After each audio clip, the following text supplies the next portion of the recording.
પ્રકાશક ગ્રંથ છે. ત્રીજા અધિકાર ઉપર આપણે સ્વાધ્યાયનો પ્રારંભ કરેલો છે. એમાં ભૂમિકામાં એ વાત મુખ્ય રૂપે કરી કે અમે અહીંયા દુઃખોનું વર્ણન એટલા માટે કરીએ છીએ કે તને દુઃખના સ્વરૂપની ખબર નથી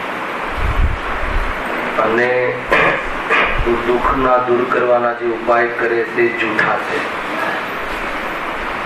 કુલ મળીને પ્રતિકૂળતામાં તને દુઃખ ભાષિત થાય છે અને સાતાવેદની કર્મના ઉદયમાં તને સુખ ભાષિત થાય છે. અર્થાત તું તારી મનોગત કલ્પના પ્રમાણે કોઈ અવસ્થા વિશે ક્યારેક સુખનો અનુભવ કરે છે અને કોઈ અવસ્થા વિશેષ વખતે અર્થાત એ જ અવસ્થા વિશેષમાં ક્યારેક દુઃખ અનુભવ કરે છે. એટલે કોઈ નિર્ણય નથી એમ અહીંયા કહે છે. દુઃખનો પણ સાચો નિર્ણય નથી. એટલે અમે દુઃખનું સ્વરૂપ બતાવીએ છીએ. એના ઉપાય તું જૂઠા કરે છે, એ તને ઉપાય તારા જૂઠા છે એ વિશ્વાસ કરાવીએ છીએ. અને સાચો સુખ કેવી રીતે પ્રગટ થાય અર્થાત દુઃખ દૂર કરવાનો ઇલાજ શું છે એની તને રુચિ કરાવવા અર્થે અમે આ અધિકારનો પ્રારંભ કરીએ છીએ. એમ પહેલા પેરેગ્રાફમાં પહેલા જે ભૂમિકામાં વિશેષ ચર્ચાઓ આપણે ત્રણેક વ્યાખ્યાનના માધ્યમથી કરી. હવે આગળ નવો ટોપિક આજે ચાલુ થાય છે. તો બતાવો પ્રભુ કે દુઃખનું મૂળ કારણ શું છે, દુઃખનું પરમાર્થ કારણ શું છે, ખરેખર દુઃખ કોના કારણે થાય છે. શું બહારમાં સંયોગો ઓછા વધતી હોય, શરીરમાં રોગાદી હોય, અભ્યાસની પ્રકૃતિનો ઉદય હોય એના કારણે દુઃખી થાય છે? તો કહે છે કે ના, એ દુઃખનું કારણ નથી. એ તો અઘાતી કર્મના ઉદયમાં થયેલા નિમિત્તે થયેલા એક ક્લાઇમેક્સ છે.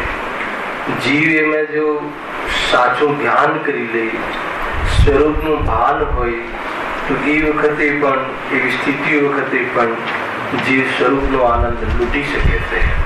ચૈતન્યનું સ્વરૂપ આવું છે, શક્તિ તો ગજબની છે. તો અહીંયા કહે છે કે એ વખતે તું જે દુઃખી થાય છે દુઃખનું કારણ અહીંયા કહે છે મિથ્યા દર્શન, અજ્ઞાન અને અસંયમ. ત્રણ કારણ બતાવ્યા. મિથ્યા દર્શન એ તો પ્રચલિત છે. અહીંયા અજ્ઞાન શબ્દ વાપર્યો, ત્યાં મિથ્યા જ્ઞાનની મુખ્યતાથી છે. અને અસંયમ જે શબ્દ વાપર્યો છે એ મિથ્યા ચારિત્રની મુખ્યતાથી છે.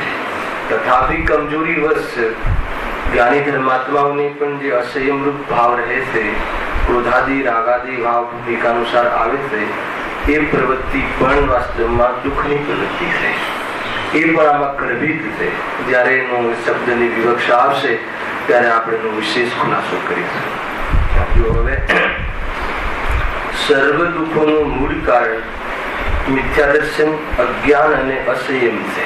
મૂળ કારણ, ખરેખરું કારણ, ખરેખરું કારણ અર્થાત બીજું કોઈ કારણ છે જ નહીં, એકમાત્ર કારણ.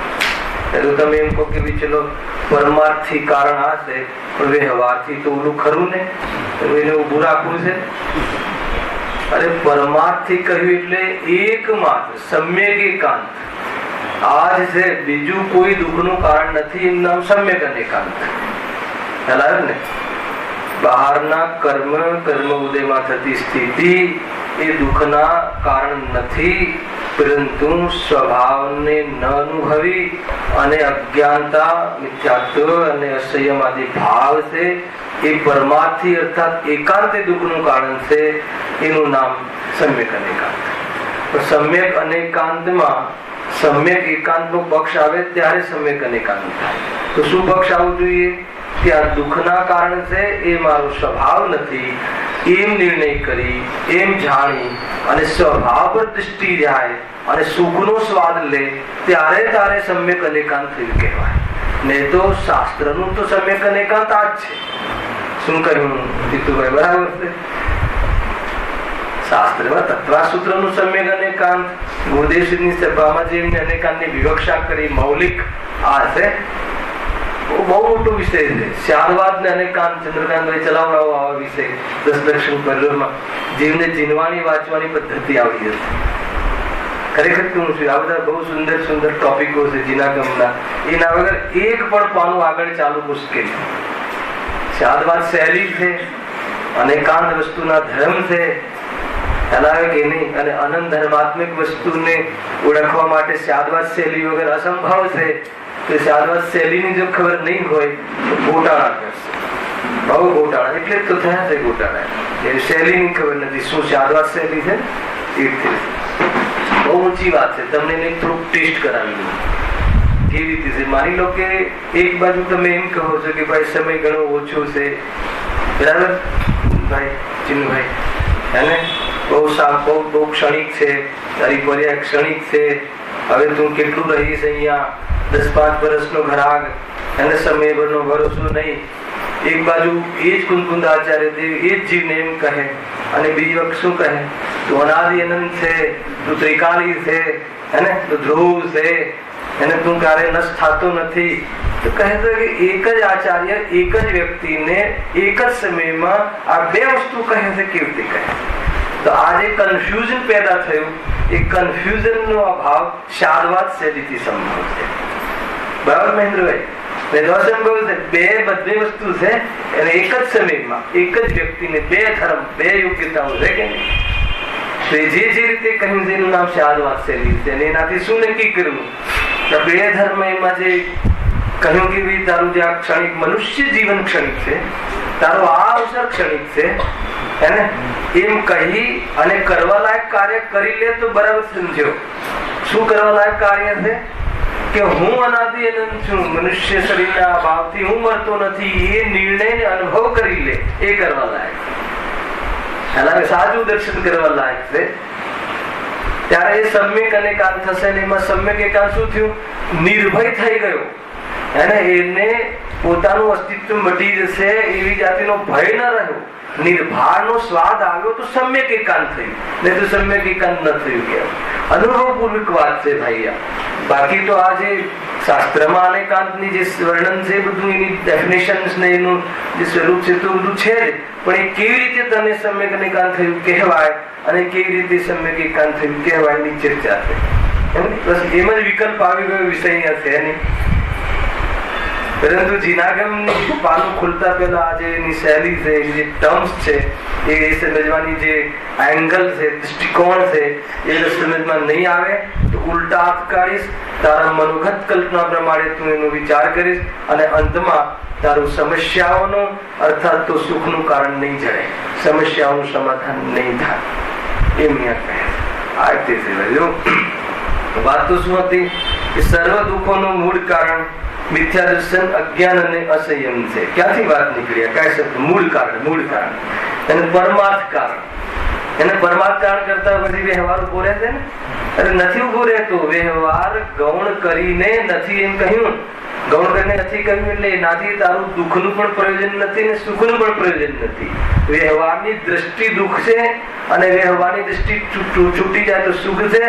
નિશ્ચિત સ્વભાવની દ્રષ્ટિ કરે તો અસ્થિતિ સુખ છે. એટલી જ વાત છે, બીજું કઈ વાત નથી. બીમારી અને બીમારીનો અભાવ, સ્વભાવ શક્તિ અને શક્તિ સામર્થ્યનો વ્યક્તિ, આ રીતે અસ્થિ નાસ્તિથી એ મોક્ષ માર્ગની ગાડી ચાલતી હોય છે. મૂળ ગામ એકમાત્ર. મૂળમાં અહીંયા શું લેવું છે? એકમાત્ર ખરેખર કારણ. બાકીના જે કારણ છે એ કદાચ આરોપથી કહેવામાં આવે પણ ખરેખર એની અંદરમાં તેમાં જઈને જોઈએ એને કદાચ એમ કહેવામાં આવે જીવની સંસારમાં કર્મ અવસ્થા જોઈ અને બહારની પ્રવૃત્તિથી કહેવામાં આવે જો તો ખરો જીવ કેવો દુઃખી છે, અરે રે કેવી પર્યાયમાં પેદા થાય છે, કીડામાં કોડામાં પેદા થાય છે, જો તો ખરો એના કેવું સવારે તો મતલબ કે કરોડપતિ ને રાત્રે દરિદ્ર. તો કહે છે કે એ તો બહારની ઓરથી બતાવવામાં આવે છે. કેવી રીતે બતાવું? એના નિશ્ચયનું પ્રતિપાદન વ્યવહાર વગર અસંભવ છે. એટલા માટે અમે વ્યવહારથી આ વાત સમજાવીએ છીએ. તથાપી અનુભવમાં તો એને નિશ્ચયને ને વ્યવહારને એની પણ સમાપ્તિ થઈ જાય છે. આ બધી ચીજો છે. કેવી રીતે સમજાવીએ?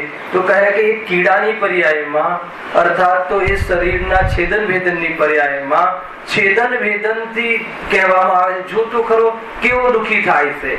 તો ત્યાં અધ્યાત્મ આવ્યું કે ખરેખર છેદન ભેદનથી દુઃખી થતો નથી, દેહ બુદ્ધિથી દુઃખી છે.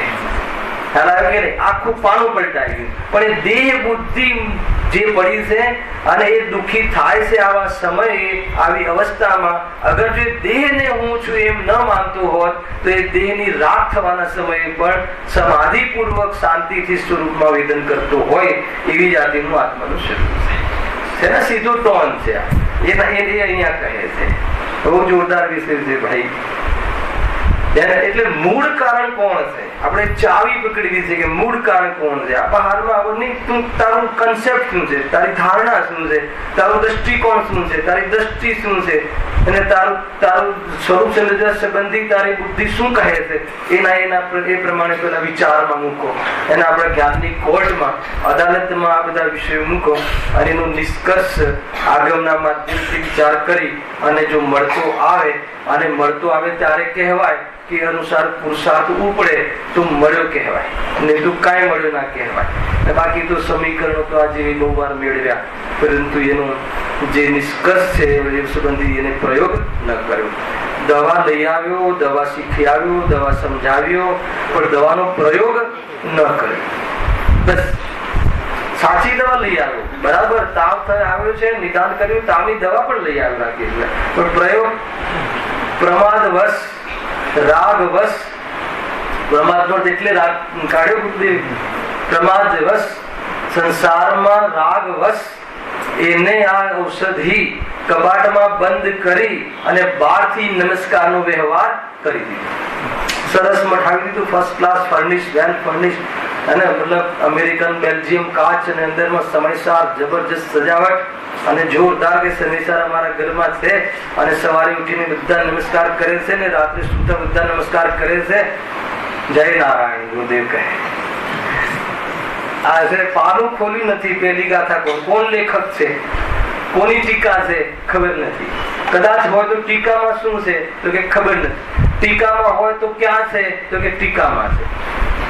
હલાવે કે નહીં, તારા સ્વરૂપમાં છે ત્યાં સુધી જીવ આવતો જ નથી, એટલે વંચિત રહી જાય, કોરો ને કોરો જીવ રહી જાય છે. ખ્યાલ આવે કે નહીં? એને બધું જ છે, પાણી છે, બધું છે, ડૂબકી મારતો નથી. કેવી રીતે કામ થાય? તો એના માટે શું કરવું? હવે પ્રશ્ન આવવો જોઈએ ને. ખ્યાલ આવે કે નહીં? જો સર્વ દુઃખોનો મૂળ કારણ મિથ્યા દર્શન, અજ્ઞાન અને અસંયમ છે. હવે એક એક વસ્તુ લઈએ છે અને અહીંયા મૂળનો આપણે અર્થ કરીએ. એક માત્ર દુઃખનું કારણ બતાવે છે અહીંયા, અને દુઃખનું કારણ ક્યાં છે? પરમાં છે કે સ્વમાં છે? સ્વભાવમાં છે કે પરદ્રવ્યમાં છે? ખ્યાલ આવ્યો કે સ્વભાવમાં પણ નથી ને પરમાં નથી. એક સમયની પર્યાયમાં એ જે છે અંગ નથી આત્માનું. ખ્યાલ આવે કે નહીં? ત્યાં વિરાજમાન છે. એ રીતે જો ખુલાસા કરીશું વિશેષ. દર્શન મોહના ઉદયથી થયેલા અતત્વ શ્રદ્ધા મિથ્યા દર્શન છે. તેનાથી વસ્તુ સ્વરૂપની યથાર્થ પ્રતીતિ ન થતા અન્યથા પ્રતીતિ થાય છે. આ સારી ચર્ચા છે વૈભવભાઈ, રાજેશભાઈ, સારી ચર્ચા છે. આજે મેં હમણાં કથન કર્યું શાની? દુઃખના કારણની. કોના દુઃખના કારણની? દુઃખી જીવોના દુઃખના કારણની. પોતે સુખી છે. અહીંયા કહે છે કે દુઃખી જીવના દુઃખોનું કારણ, એમાં સૌથી પહેલું નામ શું આપ્યું હતું? મિથ્યા દર્શન નામનો રોગ. ત્યાં રોગ થયો છે. કયો રોગ છે? મિથ્યા દર્શન. હવે એની વિવક્ષા કોને કહે છે? આ રોગનું જરા બાયફર્કેશન, આ રોગના જરા લક્ષણ બતાવો ને. મિથ્યા દર્શન નામનો રોગ. હવે એ રોગના લક્ષણ, એના એલિમેન્ટ્સ, એના લક્ષણ જયારે જાણીએ, લક્ષણથી લક્ષ્ય નિર્ણય કરવો છે ને. શાનો કરવો છે? મૂળ ગાયકનો. પણ અત્યારે શાનો નિર્ણય કરવો છે? આપણું લક્ષ્ય શું છે અત્યારે? હાલ અત્યારે આ સભામાં મિથ્યા દર્શનના સ્વરૂપ સમજવાનું એ આપણું લક્ષ્ય છે. હાલ કેમ સમજવું છે? તો અભાવ કરવા, એ તો પાકી વાત છે. પરંતુ એનું સમજીએ ને એનું લક્ષણ બતાવે છે. તો મિથ્યા દર્શનના લક્ષણમાં 1.5 લીટીમાં એમને વિવક્ષા કરી. સાંભળજો બરાબર. દર્શન મોહના ઉદયથી એક થયેલા અતત્વ શ્રદ્ધાન મિથ્યા દર્શન છે. આ દર્શન મોહનો ઉદય એ શું છે? હવે તો બહુ ભણ્યા છે ભાઈ, 2 અધિકારમાં 400 પ્રવચન થયા છે, ઓછા નહીં. એક એક લીટીના પૂરી ચર્ચા કરી છે. હવે તો જવાબ મળવા જોઈએ.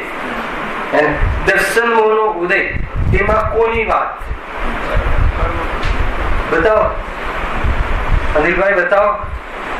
દર્શન મોહનો ઉદય કોની વાત છે અને અહીંયા કેમ કહી છે? એનાથી શું લાભ થાય છે? હવે હું પ્રવચન બંધ કરીને ક્લાસ લેવાનું, બરાબર ચંદ્રકાંતભાઈ? હા, ને એમનો આદેશ છે, હવે તમે પ્રવચન બંધ કરો, હવે ક્લાસ પદ્ધતિ. ખ્યાલ આવે કે તો ખ્યાલ આવે ને, એટલા માટે દરેકે લાઈન થી બોલવું જોઈએ. બતાવો દર્શનના ઉદયથી કોની વાત છે? બતાવો વિપુલભાઈ. દર્શન મોહનો ઉદય જે કહ્યો અહીંયા આ કોની વાત છે? કયા કારણની વાત છે? ઉપાદાન કાળ કે નિમિત્ત કાળ? એટલું બતાવો. તમને હું ટિપ્સ આપતો જઉં છું, જરા પણ ઘબરાવું નહીં. કયો? તો નિમિત્ત કાળમાં કોણ છે? કર્મ. સિમ્પલ છે. કયા કર્મની વાત છે? દર્શન મોહની. દર્શન મોહની 8 કર્મમાં કયા ગ્રુપનું કર્મ છે? કે ઘાતી કર્મ. ધડાધડ આવડવું જોઈએ આપતો. હવે જે દુશ્મન છે એનો પણ પૂરેપૂરો પરિચય કરવો જોઈએ. અંડર એસ્ટિમેટ નહીં કરવો દુશ્મનને. ખ્યાલ આવે કે નહીં? બરાબર છે કે નહીં? દુશ્મનનો બી એનો પરિચય કરવો જરૂરી છે એનાથી બચવા માટે. નહીં તો એને ભૂલમાં મિત્ર માની દેશું, એનું નામ જ તો દર્શન નો હશે. ખ્યાલ આવે છે કે નહીં? ભૂલ તો એ જ થઈ છે જે સુખનું કારણ નથી, એને જે નોર્થ ઈસ્ટ નથી એને ઈસ્ટ માની લીધું છે, એ જ તો દુશ્મનને સગો માની લીધો છે. એવી ભૂલ કરાય કે ના કરાય? કોને કરી? કરતા શું? અમે દુશ્મનની સામે તો જોરદાર લડાઈ લડીએ છીએ કે તને દુશ્મનની ખબર નથી અને તું દુશ્મનનો નિર્ણય નથી અને ખોટી જગ્યાએ લડાઈ લડે છે અને કોઈ કાર્ય નહીં થાય. જોરદાર વાત છે. આવે છે બહુ ટેકનિકલ વાત છે, પ્રયોગની વાત છે ભાઈ. વાત પ્રયોગમાં આવી જોઈએ, રસ પરિપાક થયો જોઈએ. શું કહે છે? દર્શન મોહના ઉદયથી. દર્શન મોહનીય કર્મ એના 2 ભેદ. દર્શન મોહની, ચારિત્ર મોહનીય. તો દર્શન મોહનીના ઉદયથી, તો દર્શન મોહનીના ઉદયથી નિમિત્ત કાળ બતાવી એને, અને એમાં શું પ્રયોજન છે? આ મૂળ વાત છે. આ લગભગ અઠવાડિયામાં 2 વાર આવું છું, એમાં 1 વાર તો જરૂર કહું. દર્શન મોહનીયના ઉદયથી, એ નિમિત્ત કારણથી આગળ કહ્યું કે અતત્વ શ્રદ્ધાન. અતત્વ શ્રદ્ધાન એટલે અર્થાત દેહ અને આત્મા અમે એક છીએ, હું જ ઘર ચલાવું છું. આવું તમને આવી જાતિની પરિણતિ પાકી કરાવી અથવા આનું પોષણ કરવું, એમાં નિમિત્ત કારણ માતા પિતા છે કે ગલીના ગુરુ છે કે કુદેવ છે કે કોણ છે? શાના કારણે? નિમિત્ત કારણ કોણ છે? બધા ખ્યાલ આવે કે નહીં? આ બહુ સાદી ભાષામાં આવે તો ખ્યાલ આવવો જોઈએ ને. આપણે માનીએ છીએ કે નહીં આ તો તમને તો મેં મોટા કર્યા છોકરાઓને, આપણે માનીએ છીએ કે નહીં આ તો હું કારોબાર ચલાવું છું, હું ના હોત તો આ ઇન્ડસ્ટ્રી ધંધો કોણ, આ સંસ્થાઓ કેવી રીતે ચાલે? આવી જાતિની જે ભ્રાંતિ છે એ ભ્રાંતિનું પોષણ કરાવવામાં નિમિત્ત કારણ કોણ છે? કોણ શીખવાડે છે? આ નિમિત્ત કારણ કોણ છે? કે નિમિત્ત કારણ પણ દર્શન મોહની કર્મ છે. એટલે પરદ્રવ્ય મને એના કારણે હું આવું શીખ્યું છું. મને મારે નહીં તો શું થશે કે જે જૈન ધર્મમાં જન્મશે અને જૈન ધર્મમાં જન્મી જૈન સંપ્રદાયમાં અને જૈન ધર્મ શીખશે માત્ર અહીંયા આવીને, તો એ જ કાર્ય કરશે.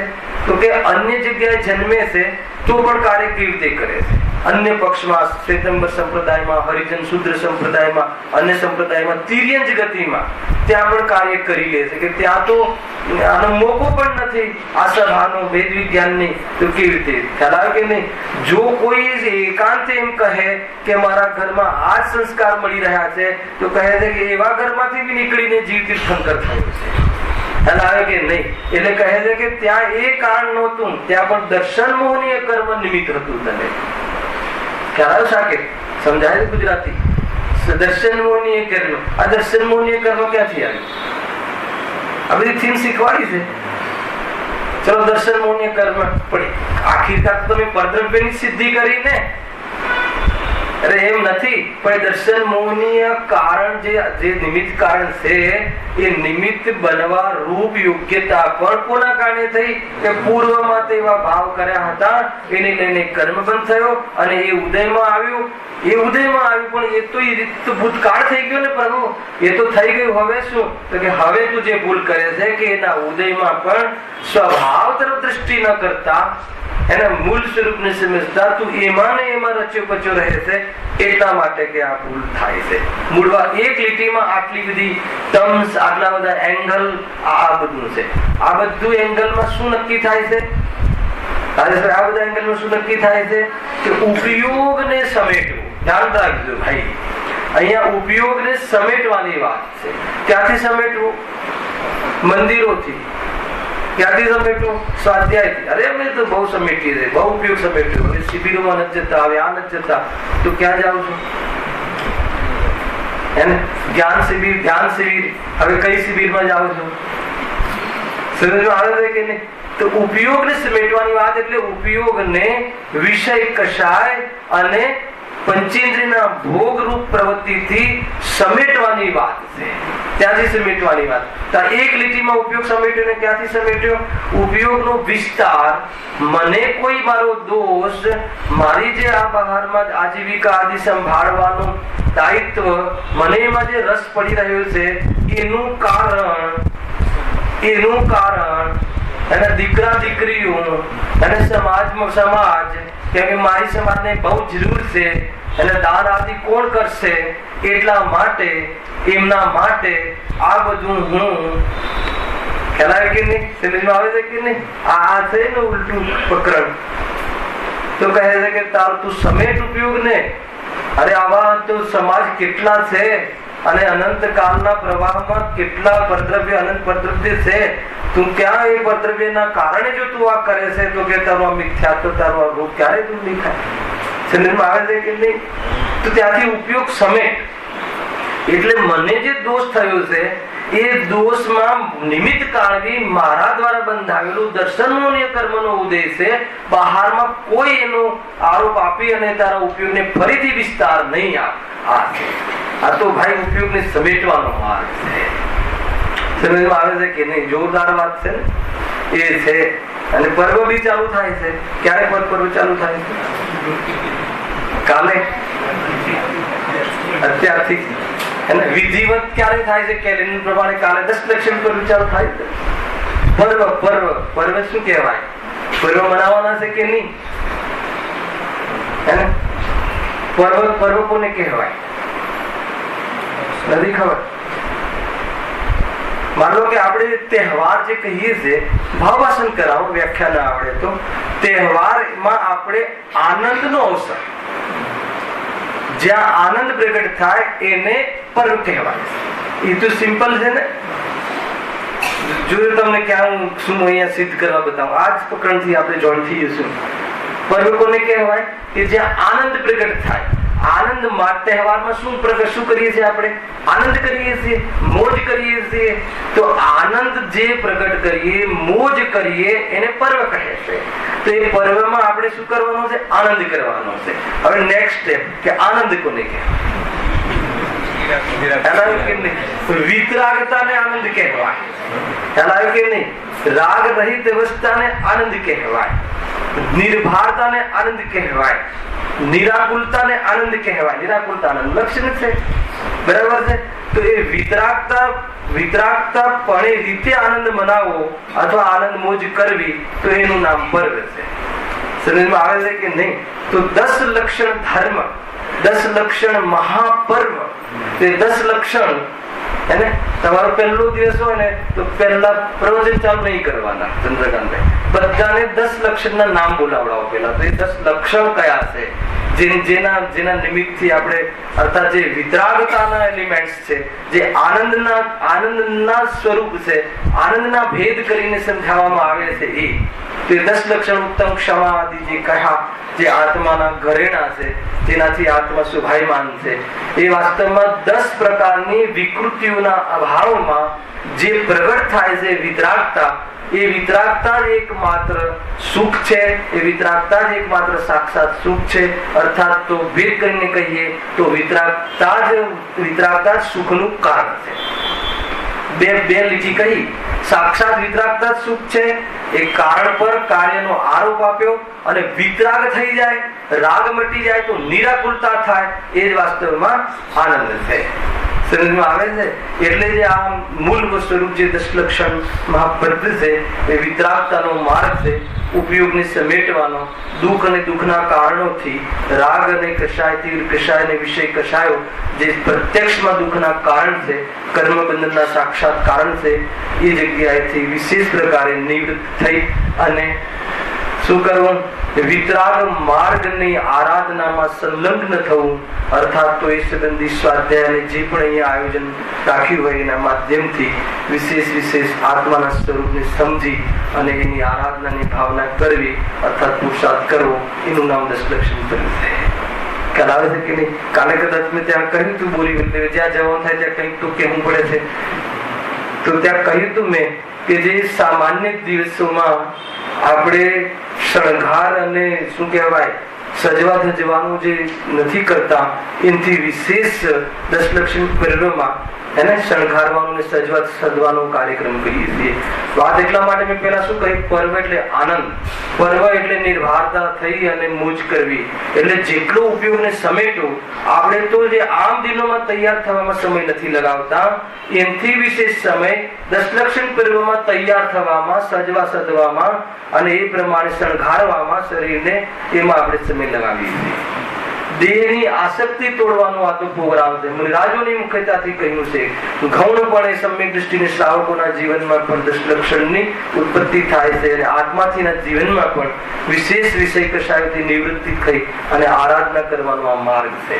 ખ્યાલ કે નહીં? ખરેખર જોવામાં આવે ને જેટલું લૌકિક દ્રષ્ટિએથી જેટલું સિમ્પલ લિવિંગ હોય, સાદાઈથી જીવવું, સહજતા રહે છે, સરળતા રહે છે, એમાં બહુ મતલબ કે એ લૌકિક દ્રષ્ટિએ પણ જે સહજતા, લૌકિક દ્રષ્ટિએ પણ આપણે જે ઉદય છે એના અંતર્ગત રહીએ તો સહજ કહેવાય. લૌકિક દ્રષ્ટિની સહજતા કહું છું, ખ્યાલ આવે છે કે નહીં? બાકી સહજ થવાની તો બહુ સાંભળો, સ્વભાવની સહજતા તો બહુ ઊંચી વાત છે. લૌકિક સહજતા એટલે શું? ગાવાનું જ સ્ટેપ પર એટલે લૌકિક દ્રષ્ટિ એટલે કે જે તારા કરેલા કર્મના ઉદયમાં આવવા વાળી જે સ્થિતિ છે, જે પ્રમાણેની, જે ક્ષમતાની, જે રહેણી કરણીની, જે પ્રમાણેની, એના અંતર્ગત જો રહેવું, એનું નામ સહજતા છે.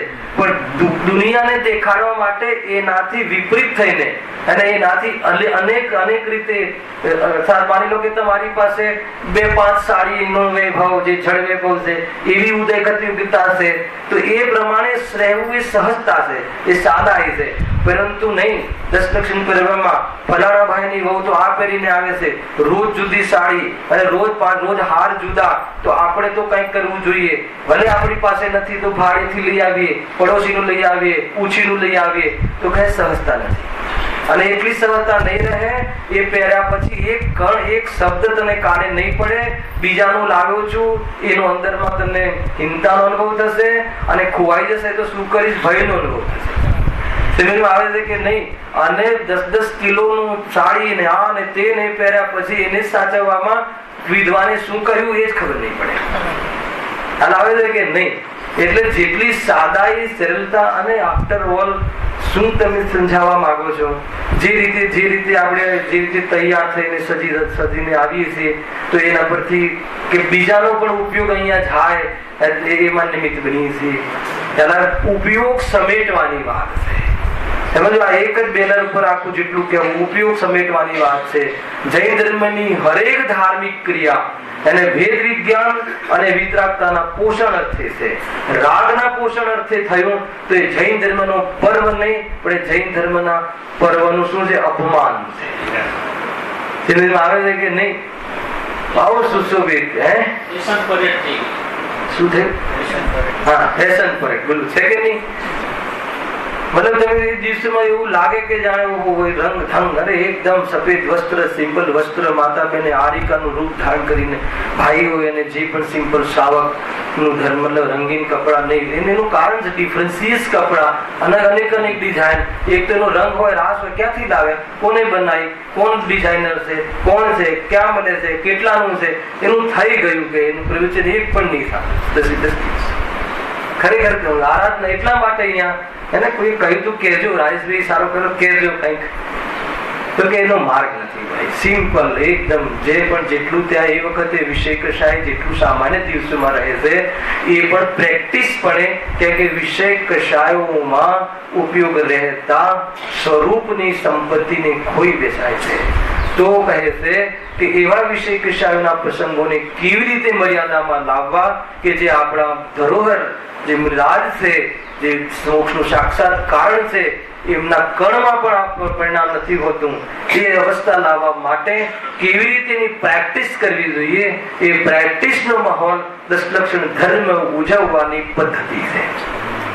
यद्यपि 10 लक्षण महापर्व मुनिराजोनी मुख्यताથી છે, સુખ ક્ષમા હોય છે અને પૂરા જગત પર, પોતાના આત્મા પર, સારી દુનિયા અને એની સોચ એમ છે કે શું પામે, મોક્ષને પામે, રંજ માત્ર પણ પર્યાયમાં દુઃખ ન રહે અને કોઈને દુઃખી કરે એવી વ્યવસ્થા જ નથી. એટલે બહારમાં ક્ષમાનો અવસર તો વ્યવહાર માત્ર છે.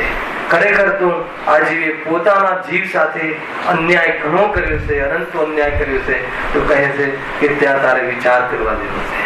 આ રીતે અનેક રીતે આને પર્વને એને હવે 2-4 પ્રવચન તો ભૂમિકામાં જ જાય. શું કરે જીવ, મતલબ કે એક તો 10 લક્ષણ મહાપર્વના પહેલા દિવસે આવે, કદાચિત મંદિરમાં પણ કઈ જ ખબર ના હોય ને દર્શનની વિધિની ખબર હોય, કેમ કે એ વખતે તમે રોજના સ્વાધ્યાયી છો અને આ તો તમને એટલે કહું છું કે તમારા દ્વારા કોઈ કોલ બીજે તમારા દીકરા દીકરી ઉપર પહોંચે. બાકી આપણે તો દિલ્હી બધા સ્વાધ્યાયી જીવો છે અહીંયા તો, અને એટલા નવા ચહેરા આવતા હોય છે કે આપણને એમ લાગે કે આ આપણા સંપ્રદાયમાં છે હતા એવું લાગે આપણને. બને છે કે નહીં, એમ 2 વાર દર્શન કરવા આવ્યો હોય તો આટલી સભા કરતા પણ બીજા એટલા જીવો જોવા મળે કે એમ લાગે કે આટલા બધા જૈન જીવો છે પણ ક્યારે બી સ્વાધ્યાયમાં પણ જોવા મળતા નથી. એ નોટ શું થાય, ખ્યાલ આવે કે નહીં? 10 લક્ષણ પર્વ કેવી રીતે મનાવવા, ખરેખર એ ખાવા પીવાનો કે અર્થાત તો મતલબ મોજ મજા કરવાનો, અર્થાત તો માની લો કે કોઈ બી રીતે આગ્રહ કરી બળજબરીથી ઉપવાસ આદિ કરવાનો માર્ગ નથી. કે નહીં કોઈ બી રીતે રેકોર્ડ કરવો કે હું 10 દિવસ ભૂખ્યો રહ્યો, તો કે ભૂખ્યા રહેવું એ કયો કોનો ધર્મ છે? શરીરનો ધર્મ. અને ખાવું એ કોનો ધર્મ છે? તો આત્માનો ધર્મ કયો છે? કે નહીં ખાવાનો રાગ મટી જવો, ખાવાનો રાગ એ તો રાગ છે, ખાવા પીવાનો શું રાગ તો રાગ છે, એ તો વિષયને લઈને ખાવાનો રાગ કહે છે. રાગ આ સ્વરૂપમાં ન રહેતા પરદ્રવ્ય પ્રત્યે અનેક પ્રકારની દૃષ્ટિ કરી અને રાગ દ્વેષ બને છે, એ છે આ મિથ્યા દર્શન. આપણને એવું લાગે ધર્મના ક્ષેત્રમાં, ધર્મના પર્વમાં મતલબ કે મિથ્યાત્વનું પોષણ કરવામાં આવે છે. આપણને એવું લાગે કે આપણે ધર્મ કરીને આવે મંદિર જઈને, એમ નથી કે તું તો અધર્મનું પોષણ કરીને આવે, તને ખ્યાલ નથી. એવી ભૂલ ના થઈ જાય, ધ્યાન રાખજો. સિમ્પલ એમ પોતાના માધ્યમથી કોઈ પણ જીવનો ઉપયોગ વિચલિત ન થાય એવું તૈયાર થવું, કેમ કે ઉપયોગ વિચલિત થવું એ નુકસાન છે. પહેલા તને ભાષિત થવું જોઈએ. તને બાધિત થશે તો તારી રહેન સહેન અને ઉપયોગ બરબાદી કરવાની જે એ દિવસોમાં એટલી બધી જફા પ્રભુભાઈ એટલો ક્લેશ થાય છે. આપણને ખ્યાલમાં આવે છે 2 દીકરીઓ હોય, 2 દીકરાઓ હોય, દેરાણી જેઠાણી 2-4 વહુઓ હોય ઘરની અંદર, કોણ કયું પહેરશે, કોણ કયું પહેરશે, તમે આ લાવે એના માટે નવું લઈ આવે, અમારા માટે જૂનું જ છે, અરે તું તો ક્લેશ મટાડવાનો ધર્મ છે, તું ક્લેશ વધારવાનું કાર્ય એ દિવસોમાં કરે છે. તો કહે છે કે ક્યાં ગયો તારું પર્વ? વિચાર કરજો, થાય છે કે નથી? ભાઈ એને પર્વની તૈયારી કેવી રીતે કરી? મલાડમાં મારા બાળકોએ ક્લિપ, અહીંયા બી બહુ સરસ લાસ્ટ ટાઈમ ઘણી નાની ક્લિપો બતાવી હતી, અને કેવી રીતે કરવી તો એમાં વ્યંગાત્મક પણ બતાવ્યું છે કે મેં તો 10 દિવસના 10 ડ્રેસ ખરીદી લીધા છે. ખ્યાલ કે નહીં? ઇકોનોમીનો બોજો, અને અંતે તો એમાં એને જે એના ઘરમાં જે ઇકોનોમી સંભાળે છે એને કહે છે કે તું પાપ વધારે કર, મારે 10 લક્ષણ પર્વ આવવાના છે. શરીરમાં આવે છે કઈ ખ્યાલ આવે કે નહીં? આખિરકાર શું છે વર્તમાન ઇકોનોમી? 2-5 હજારનો એક ડ્રેસ, એક વ્યક્તિ 50,000 રૂપિયાનું એનું બજેટ થઈ જાય. અરે કદાચ કોઈની પાસે વ્યવસ્થા હોય તો બી શું, કોઈ કહ્યા મારી પાસે તો 7 પેઢીની વ્યવસ્થા સારી. ખ્યાલ આવે કે નહીં? બહુ વિચાર કરવા જેવું છે, સમજવા જેવું છે. એટલે એક સ્થૂળ રીતે પણ ખરેખર તો આ તો વિતરાગતાનો માર્ગ છે. અને ખાવા પીવાની એટલી ગ્રદ્ધા છે જીવને કે જાણે ખાવા માટે જ જન્મ્યો હોય. તો કહે છે કે તું એ તારી ગ્રદ્ધતા એ જીભ ઇન્દ્રિય પર તું વિશેષ બુદ્ધિપૂર્વક નિયમ કરી અને કહે કે ભાઈ એમાં વિશેષ હું સંબંધી પરિણામોનો અર્થાત પ્રવૃત્તિનો ત્યાગ કરું છું. એ રીતે નિયમબદ્ધ થઈ અને એ જે ઉપયોગ બચ્યો એ ઉપયોગ બચ્યોમાં શું કરવાનું? એમાં વિશેષ જે સ્વાધ્યાય આદિ દ્વારા આરાધનામાં નિમિત્ત બનવાના અવસરોમાં ખડા રહેવું, ઉભા રહેવું અને ત્યાં વિશેષ વિચાર કરી અને જે ખાવા પીવાની જે ગ્રદ્ધા અને સુખ બુદ્ધિ છે એનો સદાકાળ અભાવ થઈ જાય એવી જાતિનો વાસ્તવમાં પુરુષાર્થ કરવો, જેથી કરીને જીવને વારંવાર રખડવાના અવસરો ન મળે. એવું જોરદાર સ્વરૂપ છે. તો જોરદાર છે, મહારાજોની ભાવના છે. ક્યાં છે આવે કે નહીં રાકેશભાઈ? કેવું સ્વરૂપ છે, કેવી મુનિરાજની પરિણતિ છે. રંચ માત્ર પણ એક પરમાણુ માત્રની પણ પોતાને જરૂર ના હોય સુખ માટે. એ મુનિરાજ આપણા વાસ્તવમાં ગુરુ છે. વાસ્તવમાં એ જે એમના માધ્યમથી આપણને ખ્યાલ આવે છે કે બહારમાં કોઈ પણ ચીજ વગર સુખેથી રહી શકાય છે. એમને જોઈને ખ્યાલ આવે આટલી ગરમી ને આટલી મતલબ કે ઠંડી ને આટલા બહારના પરિસરોની વચ્ચે પણ મોજમાં રહે, રંચ માત્ર પણ આકુલિત ન થાય. કેમ ન થાય?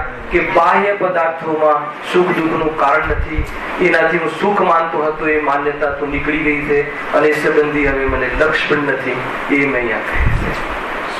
હા, આજથી તો તમે બીજે છો તો 10 લક્ષણ કરવાનું સંક્ષિપ્તમાં તમે કઈ 10-15 મિનિટ કહી શકો છો? 5-10 મિનિટમાં કેટલું કહીશું? બહુ મોટી એ તો લેશું આપણે. ક્યાં તમે એ તો બહુ એમાં મને 10 મિનિટમાં હું કહી નહીં શકું, તમને પણ કઈ મન નહીં પડે. પરંતુ એને હું તમે 10 લક્ષણ પૂર્વક પછી બી તો આપણું આવવાનું થશે. અને એમાં તમે શું સમજ્યા છો, કેવી રીતે મનાવ્યા અને કેવી રીતે હોવું જોઈએ એ લેતા રહેશું. આપણે રોજ લેતા રહેશું થોડું, કોઈ પ્રોબ્લેમ નથી. બહુ મોટો વિષય છે 10 લક્ષણ, હે ને? અને 10 ધર્મ વિશેની ચર્ચા જોરદાર ચર્ચા છે. અને વાસ્તવમાં તો એ ધર્મ જેના આશ્રય પ્રગટ થાય છે એ આત્મા મહાન છે. એ વિતરાગ પરિણતિની ચર્ચા. આ સામાન્ય થોડી વાતો કહી દીધી કે જેથી કરીને તમને કમસે કમ અને શું કરવું એ તો આપણે રોજ ભણી જ રહ્યા છીએ. વેદ વિજ્ઞાન તત્વનો નિર્ણય અને જે આપણે માનીએ છીએ એ સંબંધી કન્ફેશન એનો વિચાર કરી અને એ સંબંધી એમાં ઢીલાસ અને તાકાત વિશેષ પ્રગટે તો એ સંબંધી દોષનો અભાવ, મિથ્યાત્વનો અભાવ, અભિપ્રાય બદલ્યા વગર મોક્ષનો પ્રારંભ નહીં થાય ભાઈ. ખ્યાલ આવ્યો કે નહીં? અને પરિણતિમાં પવિત્રતા આવ્યા વગર મોક્ષ પ્રાપ્ત નહીં થાય. 2 વસ્તુ કહીને, મોક્ષનો પ્રારંભ અને મોક્ષ. અભિપ્રાયમાં ભૂલ છે, રાગમાં રસ છે, રાગીઓમાં રસ છે, રાગના ફલમાં રસ છે. તો વિતરાગીઓને તે માન્યા એની તને શ્રદ્ધા છે એ તારો ભ્રમ છે. હા હા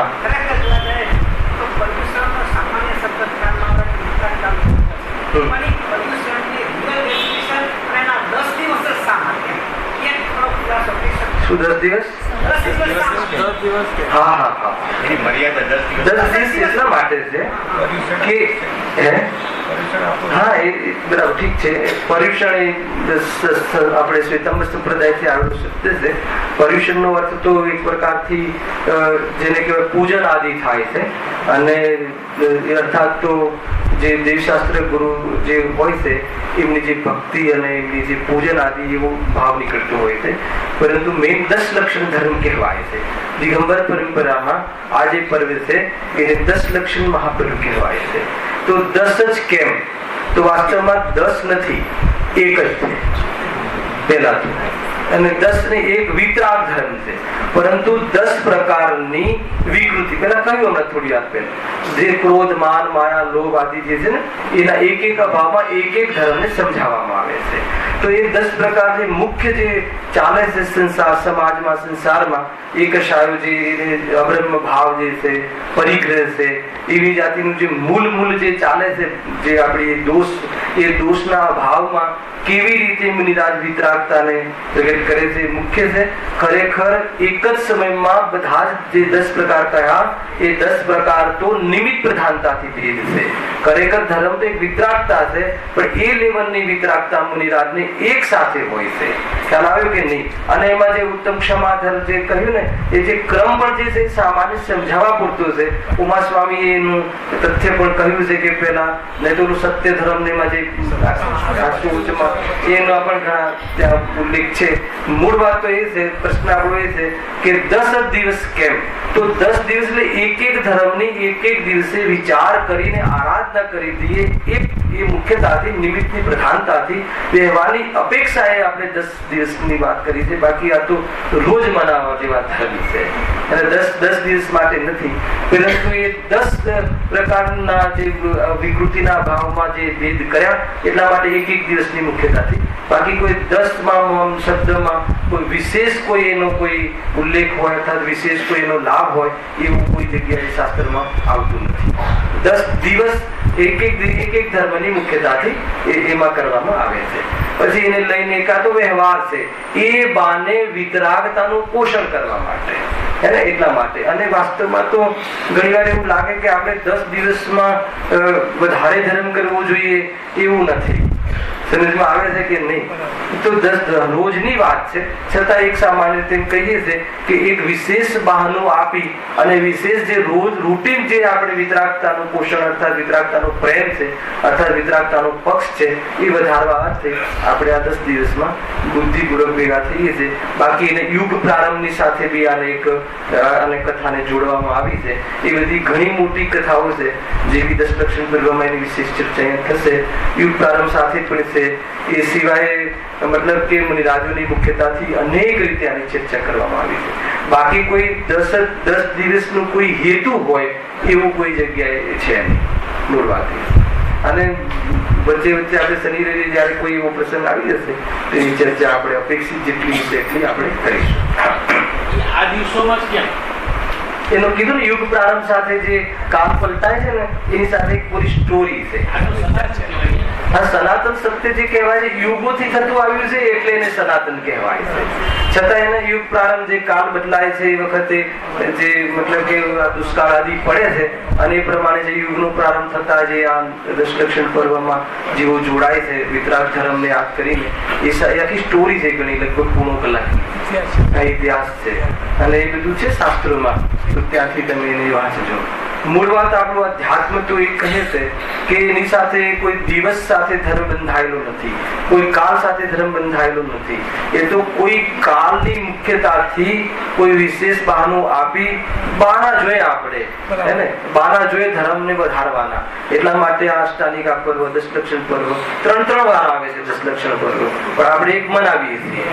આવે કે નહીં? ખરેખર તો રોજ મનાવવા જેવું. એટલા માટે મેં શું કહ્યું કે 10 લક્ષણ ધર્મ એ મુનિરાજોની મુખ્યતાથી હોવા છતાં, પ્રચુરતા હોવા છતાં, એ આત્મા તે સમ્યક દ્રષ્ટિ જીવોને, શ્રાવકોને પણ એનો અંશ પ્રગટ થઈ જાય છે.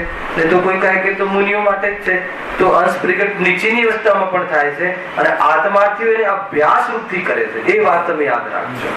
કદાચ એના યુગ પ્રારંભનો ઇતિહાસ આપણને ન ખ્યાલમાં હોય તો બગડતું નથી, પરંતુ આપણે જે અસાનો અભ્યાસ કરવો છે, વિતરાગી જીવો એમને જમવા આદિ સંબંધી બહારમાં બીજા જે પંચેન્દ્રિયના વિષયો સંબંધી એનો રાગ તોડી અને વિતરાગ બનીને જીવન જીવે છે, તો એ છોડવા લાયક છે એ પહેલા ખ્યાલમાં આવવો જોઈએ. અને આપણા જીવનમાં પ્રવૃત્તિ વિશે કશાય પ્રવૃત્તિમાં કેવી રીતે એને અભ્યાસ અર્થાત તો આગમના માધ્યમથી અને આત્માના શુદ્ધાત્માના પ્રેમ માત્રથી અર્થાત સાતત્વના નિર્ણય માત્રથી, હું સમ્યગ્રસની વાત નથી કરતો, અનુભૂતિની પૂર્વક નથી કહેતો, માત્ર એ તત્વજ્ઞાનના નિર્ણય આધાર ઉપર કે દુઃખના કારણ, સુખના કારણ શું છે, એના આધાર ઉપર એ વિષય કશાયની જે વિશેષ પ્રવૃત્તિ છે એનાથી નિવૃત્ત થવાનો અભ્યાસ કરવો, જેથી કરીને એટલી બધી રામાયણ છૂટી જશે, એના માટે ધન રાશિ, એના માટે ઉપયોગ રાશિ, એના માટે પરાધીનતા, એ બધાથી નિવૃત્ત થતા તમને કલા આવડી જશે, એટલે તમને જીવન જીવતા આવડી જશે. એવી જે લાઈફસ્ટાઈલ થઈ જાય તો એમાં જેટલી સાદાઈથી અને જેટલી વિષય કશાયની પ્રવૃત્તિથી નિવૃત્તિનું જીવન હોય છે એટલું સ્વાધીનતા વધે છે, અને સ્વાધીનતામાં જીવની ખુમારી વધે છે, અને જીવની ખુમારી વધે તો પુરુષાર્થ કરવા માટે તૈયાર થાય છે. આ બધું પાત્રતાગત છે, આ તૈયારી આ રીતે થતી હોય. આ મૂળ છે. કદાચ તમને એના ઇતિહાસનું ને એનું છતાં એ બધા છે કન્સેપ્ટ છે. અને એ કન્સેપ્ટ આપણે લાસ્ટ બોરીવલીમાં જયારે 10-20 દિવસ મળ્યા હતા, 10-20 પ્રવચન, તો એને યોગ્ય આપણે ન્યાય આપ્યો હતો. અહીંયા પણ જયારે જયારે શનિ રવિ આપણું મળશે એમાં કોઈ વખતે એનો વિષય આપણે વિસ્તારથી એને ખોલીશું. મૂળ વાત એ છે કે દશલક્ષણ પર્વમાં શું નક્કી કર્યું? 2 વસ્તુ કહી. ઉપયોગ સમેટવાની વાત, એ યાદ રાખવા જેવી વાત છે, બરાબર છે. બીજું શું કહ્યું હર્ષદભાઈ? કે કોઈ બી જે ક્રિયા છે એમાં રાગનું અને કષાયનું પોષણ ના થવું જોઈએ, અથવા ભોગોની પ્રવૃત્તિ વિશેષ કરી અને ભોગ જે યોગમાં બાધક છે એવી પ્રવૃત્તિનો વધારો ન થવો જોઈએ. યદ્યપિ રૂટીન જીવન કરતા ઘટાડો થવો જોઈએ. એ તો પ્રવૃત્તિની ઓછી કથન છે. ખરેખર તો પરિણામોમાં એવી વિશુદ્ધિ આવી જોઈએ. એ તો ખરેખર પરિણામની ઓછી કથન છે. ખરેખર એમાં સુખ બુદ્ધિ છે ઢીલી પડવી જોઈએ. ખરેખર એ તો પાત્રતાની ઓછી વાત છે. ખરેખર શુદ્ધોપયોગમાં લઈ અને સુખ બુદ્ધિ તોડવી એ પુરુષાર્થ કરવાનો અવસર છે. આનું નામ દશલક્ષણ મહાપર્વ મનાવવાની વાત આવે છે. આનો આવે છે, જીતુભાઈ પકડાય છે વાત. અને એની જે પ્રારંભિક બેઝ છે, હવે એવી સભા લાગવી જોઈએ ને, એવી સભા ન લાગવી જોઈએ. કેવી ન લાગવી જોઈએ? ભાઈ એ કહ્યું હમણાં, ચલાવે ને, અર્થાત તો એ સાદી વ્યાહની સભા ન લાગવી જોઈએ. અને ભરત ચક્રવર્તીની જે સભા હોય છે, એની છન્નોજા રાણી અને એનું જે ફેમિલી જયારે જે 14-8ના દિવસે જે સભા એમના ઘરમાં લાગે છે, એની શું ખોટ છે? તો પણ એકદમ મતલબ સિમ્પલ, એમ કે આજીવિકા જેવા સફેદ વસ્ત્ર ગ્રહણ કરી અને શાંતિથી, એમ લાગે નહીં, ભડક નહીં, ચમક નહીં. કલરમાં નથી ધર્મ કે નથી અધર્મ એ ખબર હોવા છતાં જીવના ભાવની ખબર છે, કેમ કે એને આકર્ષણનો ભાવ છે. આ સુધી રંગરાગ પર મોહ્યો છે, એટલે એવી જાતિની બાહ્યમાં નિમિત્ત પણ ન આપવું, જેથી કરીને આત્માના એ ભાવોને શું મળે? પ્રોત્સાહન મળે, કે એ ભાવોને ઓર પ્રેરણા મળે. એવી જાતિની પ્રવૃત્તિ ન કરવી એ પણ એક પ્રકારથી દશલક્ષણ ધર્મ મનાવવાની બાહ્ય પાત્રતા છે. અંતરંગ પાત્રતાની તો સી વાત કરવી સમયમાં આવે છે કે નહીં. અને આપણે આ ખબર ન હોવાના કારણે આપણે જે લૌકિકમાં લોક જે પ્રસંગો મનાવે છે, અને થયું ને આગળ એ શું થયું બધું, ધીરે ધીરે ધીરે ધીરે મતલબ નાચવાનું, કૂદવાનું ને રોડ ઉપર, પછી શરાબ પીને નાચવાનું ને એ જે પ્રસંગો મનાવવાની પદ્ધતિ બદલાઈ ગઈ. તો એક ધ્યાન રાખજો કે પ્રસંગો પર્વ મનાવવાની પદ્ધતિ ધીરે ધીરે આપણામાં એ ન ઘૂસી જાય, અને નહીં તો એ પ્રથા પડી જશે અને આવવા વાળી પાછળની પેઢીઓ એ રીતે મનાવવા લાગશે. એવું થઈ જશે. આ બધું ધીરે ધીરે પ્રથા પડી જાય છે. રક્ષાબંધનના દિવસે મેં કદાચ અહીંયા કે ક્યાંક કહ્યું હતું ને, એ રીતે બનતું હોય છે કે જેમ કે આપણે ત્યાં કોઈ રાખડી બાખડી બાંધવાનું કે એવું છે ને, તો જેમ અત્યારે આપેલો કયો બેલ્ટ આવ્યો છે, ફ્રેન્ડશિપ બેલ્ટ, અત્યારે મનસે વિરુદ્ધ પણ બહુ કરે છે, બરાબર છે. ધીરે ધીરે ધીરે આવા વાળા 50 વર્ષ પછી એ પ્રસંગ થઈ જશે અને એને ધર્મ સાથે જોડી દેવામાં આવશે, અને કાંઈ નું કાંઈ આ બધી પ્રથાઓ ચાલતી હોય છે. એટલે એક માણસ એમ કે શું ફરક પડી ગયો આમ કરીએ તો, તને ખ્યાલ નથી એનાથી કેવો મોટા ઇતિહાસો રચાઈ જાય છે, અને એનાથી એવી દુકાનો તું ચાલુ કરીને જાય છે કે જીવનું અહિત થઈ જાય છે. તો એ બહુ મોટો દોષ લાગે છે ભાઈ. ચલાવે કે નહીં? જોરદાર વાત છે આ. જો સિનેજમાં આવે ને તો હવે પછી એને એકાદ ફોટો પાડજો પ્રફુલભાઈ, જોવા તો મળે ને. કમ સે કમ અહીંયા કહ્યું એની કોઈ અસર છે કે નહીં એટલો તો ખ્યાલ આવવો જોઈએ ને મને. એમને તો ખાલી હું ભૂલતો જ જાઉં તો ખ્યાલ તો આવવો જોઈએ કે નહીં ભાઈ આને સભા તો લાગે છે કે ખરેખર હે ને અંદરમાં ધવલ બહારમાં ધવલ સ્વચ્છતાનું પ્રતીક માત્ર છે. હે જે રીતે જે પ્રમાણે વ્યવસ્થા કરજો. સામાન્ય કથન છે, કોઈ વિડીયો ઉતારવાની જરૂર નથી. એ તો એમ કહીને એમ કહેવામાં આવે છે કે આ પ્રમાણે વર્તવું યોગ્ય છે. કથન માત્ર છે, ન કોઈ એવો આગ્રહ છે. આ તો એક માત્ર જે વાત છે એ બતાવવામાં આવે છે. એને ખરેખર આપણી ગાદી આપણા ઘરની અંદર અગર જો વાત જે આપણને આગમના માધ્યમથી ગુરુદેવસિંહના પ્રતાપે આપણને કોઈ વાત એમના જીવનથી ખબર પડી હોય, એમના જીવનનો ચરણાનુયોગ આપણને જો ક્લિક થતો હોય આપણા જ્ઞાનમાં, તો આપણા સાધારણ ભાઈ બહેનો વચ્ચે જો એ શેર કરવામાં ન આવે કોઈ ભયથી કે એને શું કહેશે, લોકો ભાગી જશે, અડધા આવશે, નહીં આવે, એવી ચિંતા આપણા ગુરુએ ક્યારેય કરી નથી સત્ય વાત કહેવા માટે. તો આપણે તો એ ગુરુના શિષ્ય છીએ, એટલા માટે એ કોઈ વાત અહીંયા રહેતી નથી, કોઈ ભયની વાત નથી. સમજમાં આવે છે કે નહીં? એક જણ કરે તો એક જણ, તો માર્ગ તો આ છે. સમજમાં આવે છે કે નહીં? વાત આ છે કે નિડરતાની વાત છે. એટલા માટે કોઈ એ તો સામાન્ય કે એ તો એક પ્રકારથી એમ કહ્યું કે ભાઈ એના કારણે એક વિશેષ ભાવ છે મારો કે આપણે જે જૈન ધર્મમાં જે પર્વ છે એ પર્વ જે રીતે મનાવવાની જે પદ્ધતિ છે એ પદ્ધતિ આપણે નેવે ન મૂકી દઈએ, અર્થાત તો એ ન ભૂલી જઈએ અને રંગરાગમાં આવી અને એવી જાતિના સાંસ્કૃતિક પ્રોગ્રામોમાં એવી જાતિના પ્રોગ્રામ ન કરી નાખીએ કે જેથી જીવ જે પિક્ચરના હોલમાં પોષણ કરે છે એવું પોષણ જૈન ધર્મના હોલમાં કરે, તો અંતર નહીં રહે જીવોને. આપણે એ રીતે કોઈને અહીંયા મતલબ કે પ્રેરણા આપીને ખેંચવા છે એવું જરા પણ નહીં કરતા. કેમ કે જે જગ્યાએ ધર્મ શીખવાનો છે, જે ઘરમાં કરીએ છીએ એ જ મંદિરમાં કરીશું, તો પછી શું વધશે? એટલે કઈ પ્રકારે આ વાત સમજવા જેવી છે. ઘણી સ્થૂલ હોવા છતાં ભાવ અને અભિપ્રાય ઘણો ગંભીર છે. તેની પાછળ બહુ મોટું રહસ્ય છે કે તારી પર્યાયમાં જે પરમાત્મા પ્રગટ થવાનું છે, પરમાત્મા કોનું અથવા પધારવાના છે, સિદ્ધ પર્યાયમાં સિદ્ધ ભગવાન તો પધારવાના છે. એક સમયની પર્યાયમાં એનું પોત, એનું ક્ષેત્ર કેટલું સ્વચ્છ અને નિર્મળ હોય ત્યારે એવી જાતિની પર્યાય પ્રગટ થતી હોય છે. એ સમજવા જેવું છે. પુરુષાર્થથી કાર્ય થાય છે, પૂર્વમાં પાત્રતા એને અનુરૂપ હોય છે. દરેક વાતો આ સમજવા જેવી છે. માત્ર કથનમાં ન રહી જાય, જીવનના આચરણમાં આવે. કુલ મળીને જ્યારે કશાય તમને દુઃખરૂપ લાગે છે એમ અહીંયા નિર્ણય કરાવ્યો, નિદાન કરાવ્યું, તો એ કશાયની જે પ્રવૃત્તિ 5 પાપોના માધ્યમથી અને વિષય કશાયના માધ્યમથી થાય છે, એ પ્રવૃત્તિમાં જો તમને રસ આવતો હોય તો અમે કેમ માનીએ કે એ તો સાચા દેવશાસ્ત્ર ગુરુનો સત્તાની છે?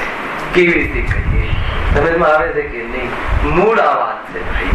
ગ્રસ્ત જીવનમાં જે હોય છે એ તો હોય જ છે, અને ગ્રસ્ત જીવનની અંદર કેવી રીતે એના ગ્રસ્ત જીવનમાં થઈ શકતી જેટલી મર્યાદા, જે લેવલની, એ લેવલને કમસે કમ ત્યાં રહીને અચીવ ન કરી શકીએ તો પછી મુનિ દશા આવવાના ચાન્સ ક્યાં રહ્યા? અને મુનિ દશા વગર મોક્ષ નથી, એ પરમ સત્ય છે, એ 100% સત્ય છે. અને એ મુનિ દશાના પૂર્વમાં જે જીવન હોવું જોઈએ, જીવનને જો તું અંગીકાર ન કરે તો મુનિ દશા ક્યાંથી આવશે? સમજમાં આવે છે જીતુભાઈ? બહુ બધી વાતો છે ભાઈ. એને દેહ અને આત્મા ભિન્ન છે, એને એવો આભાસ માત્ર રહેશે, અને દેહ અને આત્મા ભિન્ન છે એવી શ્રદ્ધા નહીં થાય. અને કેવી વાત છે? દેહ અને આત્મા ભિન્ન છે એવો આભાસ રહે અને ભિન્ન છે એવી જાતની શ્રદ્ધા ન રહે. કેમ કે તને દેહ અર્થાત અજીત તત્વની પર્યાય પર ઘણો પ્રેમ આવે છે, તને દ્રવ્ય ગુણ પર્યાયની સાચી સમજ નથી. કે દેહ અને આત્માની ભિન્નતા વાસ્તી નથી. અને થોડી બહારમાં શું ચકાચોંધ આવી કે તારા મોઢામાંથી લાડ પડે છે કે નહીં, અમને તો આવું જીવન જોઈએ, તો કહે છે કે તને હજુ જીવ અને અજીબ એ ભિન્ન તું બોલે છે એટલું માત્ર કહે છે, પરંતુ ભાષ્યું નથી. હાલાય કે નહીં, એટલા માટે કાર્ય નહીં થાય. તો કઈ 10 લક્ષણ મહાપર્વ શું છે? ચાન્સ છે. ચાલો ચાન્સ. કપડા પહેરવાનો, સારા કપડા પહેરવાનો કે કપડાના રાગ છોડવાનો? હાલાય કે નહીં? અમારા આટલા બધા સ્ટુડન્ટ છે, મતલબ અગ્રેસર સ્ટુડન્ટ છે. રાગ છોડવાનો, વસ્ત્રના રાગ તોડવાનો અવસર છે. અને રાગ તૂટી જાય તો વસ્ત્ર તો માત્ર કથન છે, એક પરમાણુ માત્ર ની તને ગરજ નહીં રહે એવું જીવન થઈ જશે. એ રીતે 10 લક્ષણ પર્વમાં જે પ્રમાણે આપણને એવું લાગે છે કે શોક જેવું લાગે, ખ્યાલ કે નહીં? શોક નથી, આ તો પ્રસન્નતાનો માર્ગ છે. જીવને સાદાઈથી જીવવામાં શોક લાગે છે, ખ્યાલ આવે કે નહીં? એ રીતે છે. ઉત્તમ શબ્દ ભાઈ. ઉત્તમ શબ્દ છે, એટલે મુનિરાજની મુખ્યતાથી છે, છતાં તો મને એવું નથી મુનિરાજની મુખ્યતાથી તો મુનિ અવસ્થા ગ્રહણ કરવી છે કે નથી કરવી એ રીતે છે. આના વિશે જેટલું કહીએ એટલું ઓછું છે. 10 લક્ષણ પર્વ કેવી રીતે મનાવવા એની સામાન્ય ચર્ચા આપણે આજે કરી, છતાં કોઈને ઓર કોઈ પ્રશ્ન હોય તો પૂછી શકે છે, ખ્યાલ આવે કે નહીં. બાકી આમાં પોતાના માટે છે ભાઈ, અને તમે પોતે રિયલાઇઝ કરશો કે કેટલી ઝંઝટ ઓછી થઈ ગઈ, કેટલો ક્લેશ ઓછો થઈ ગયો. એકદમ સિમ્પલી લાઈફ, એકદમ શાંતિથી પ્રભુ અને નિર્ઘન દિગંબર મુદ્રા રંજપાત્ર પણ મૂર્તિની અંદર ચેતના દેખાય. એ ચેતનને ગુણ અને ચેતના અને એકમાત્ર અંદરમાં આનંદ ચતુષ્ટય ધારી એવો આત્માની પર્યાય અને એવા અનંત ગુણ અને ચેતન, બહારની વિભૂતિ પણ આત્માની પર્યાય નથી. એ તો અજીત તત્વનો દેખાડો છે અહીંયા એ કહે છે. અને કોઈ પ્રકારે અમે પ્રભાવિત થઈએ એમ નથી બહારમાં, કેમ કે અમને અમારા દ્રવ્ય ગુણ પર્યાયની અને અધ્યાત્મના દ્રવ્ય ગુણ પર્યાયની ખબર પડી ગઈ છે. જે પણ કઈ બહારમાં જે થાય છે એ પર્યાય આત્માની નથી. અર્થાત તો વસ્ત્ર ધારણ કરી અને રંગીન બેરંગી જીવન જીવવું એ તો અજીત તત્વનો ખેલ છે. હું તો જીવ તત્વ છું અને જીવ તત્વનું સન્માન કરવું અને એવા જે તુચ્છ 2-5 એવા તુચ્છ પૂતગલ પરમાણુની એવી પર્યાય પર મોહી જાય અને આખી ચેતના ચૈતન્ય પ્રભુ કોરો ને કોરો રહી જાય, અન્યાય રૂપે રહી જાય. એવો અન્યાય કરી અને તું 10 લક્ષણ પર્વ મનાવે તો કે અમને સમજમાં નથી આવતું કે પર્વ તું કેવી રીતે મનાવે. પકડવા આવે છે. બહુ જોરદાર વાતો છે આ તો. સામાન્ય પર્વ નથી, અસામાન્ય ધર્મ નથી. મને કઈ 2-4 દિવસમાં બહુ આની ચર્ચા કરું છું કે જે પરમાત્મા પદ પામવાની વાત છે એટલે ઢીલાસથી પ્રાપ્ત નહીં થાય. ખ્યાલ આવે કે નહીં? અરે જેટલી ગરજ આપણને લૌકિક કાર્યમાં ભાસે છે એટલી ગરજ આપણને ધાર્મિક કાર્યમાં નથી ભાસતી. તમે જોઈ લેજો, જેટલી મતલબ કે આપણને ધગસ વેપાર આદિની કોઈ કન્સેપ્ટ કહું એમાં જેટલી અંદરમાં મતલબ ગરિમા અને ગંભીરતા ભાસે છે એટલી વિતરાગતાની વાતમાં નથી ભાસતી. એનો અર્થ એ છે કે વિતરાગતા તને ઓગે પસંદ છે. બેન્સીના કથનમાં ઉપરથી તને ગમે છે, અર્થાત તો માત્ર કહે છે, અર્થાત તો માત્ર તારા બુદ્ધિનો વિષય બનાવ્યો છે પરંતુ તારી શ્રદ્ધાનો વિષય નથી બનાવ્યો. કેમ નથી એવું બનાવ્યો? કેમ કે તને ભિન્ન કેમ કયા આધારે કહો છો? કેમ કે તને બહારની અજીતત્વની પર્યાયનો પ્રેમ દેખાય છે અને પોતે પોતાનામાં મેળવી લેવું કે મને એટલું બધું ગમે છે, બહારમાં અપ ટુ ડેટ થઈને આવે એમ લાગે કે જાણે પર્યુષણ આપણા સરસ થયા. તો કહે છે કે તને આ 10 લક્ષણ મહાપર્વની ખબર નથી. 10 લક્ષણ શું છે એ શું છે એની એક કહ્યું અને ક્ષમા ચાહું છું, કેમ કે 2-5 મિનિટમાં એટલી મોટી વાત થઈ શકે એમ નથી.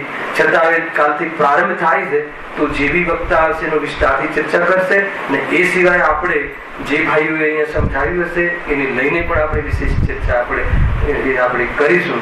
અને 10 લક્ષણ અર્થાત તો એક ધર્મની જો વિશેષ ચર્ચા થઈ જાય તો એમ લાગે કે હવે બસ હવે એ સિવાય બીજી કોઈ વાત એટલી જોરદાર ચર્ચા શાસ્ત્રમાં કરી છે.